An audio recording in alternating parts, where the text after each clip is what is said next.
তাল গাছের ছায়ার মতো যদি একজন কেউ না থাকে, একটা মেন্টর, তাহলে কিভাবে ওই ছোট গাছটা আবার বড় হবে? আমরা দেখি পুরুষদের জন্য অনেক রকম সুযোগ সুবিধা থাকে, কিন্তু নারীদেরকে ওইভাবে দেওয়া হয় না। কালচারাল অ্যাক্টিভিটি আছে, ঠিক আছে, হয়তো বা মানে এত দূর যাওয়া যায় না, মানে ইয়াং মেয়ে কিনা হয় সব ছেলেদের সাথে, ওগুলাও আমাদের বার করতে লাগবে। কিন্তু নারীদেরকে ওই কানেকশনটা করতে হবে, যে ঠিক আছে মেন্টরশিপ আর ট্রেনিং পলিটিক্সের মধ্যে পলিটিক্যাল পার্টিদের এই দায়িত্বটা নিতে হবে। সব পলিটিক্যাল পার্টিদের আমার মনে হয় এই দায়িত্বটা আরেকটু নিতে হবে মেন্টরশিপ আর ট্রেনিং এর ব্যাপারে। আর একটা বড় বিষয় যে ফাইন্যান্সিং এর ব্যাপারে, ফাইন্যান্সিং ও বিরাট বড় একটা ক্যাম্পেইন যদি করতে চান, রাজনীতি যদি চলতে চান, ফাইন্যান্সিং যে পলিটিক্যাল পার্টিসদের মানে ইকুইটি, এই কোয়ালিটি তো আমরা জানি সমান সমান। ইকুইটি হচ্ছে বোঝা যে বৈষম্য হয়, কিন্তু ওই জিনিসকে ঠিক করার জন্য আরো সুযোগ সুবিধা দিতে হবে।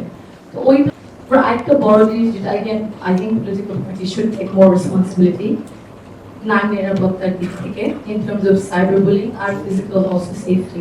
দি কোডস অফ কন্ডাক্টস থাকে প্রতিটা পলিটিক্যাল পার্টি, যে আচ্ছা ঠিক আছে যে এই মানে আমাদের আইন তো আছে, কিন্তু পলিটিক্যাল পার্টির দায়িত্ব নিতে হবে।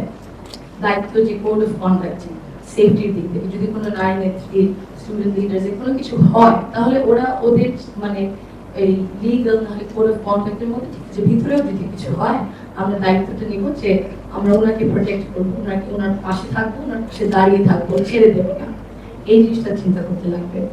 এবং ইনভেস্টমেন্ট, আপনারা কয়েকজন বলেছেন ইনভেস্টমেন্ট বারবার, শুধু একবার দুইবার একটু মানে দেখানোর জন্য করলে হবে না, আমাদের বারবার ইনভেস্ট করতে লাগবে। আগেন ইকুইটির ব্যাপারে যে বললাম, বৈষম্যটা আছে, এই জন্য আরো চেষ্টা করতে হবে, ইনভেস্ট করতে লাগবে। আপনারা যে এত সুন্দরভাবে কথা বলেছেন, আপনাদের সাথে মানে একসাথে হয়ে যদি ইনভেস্ট করা যায়, পলিটিক্যাল পার্টিজ যদি একটু more open to collaborating with civil society, with intellectuals, এত মানে মুক্তিযোদ্ধাদের সাথে, শিক্ষকদের সাথে, স্টুডেন্টসদের সাথে, লয়ার্সদের সাথে, তাহলে আমার মনে হয় মানে আমরা সুন্দর একটা দেশ করে দিতে পারবো।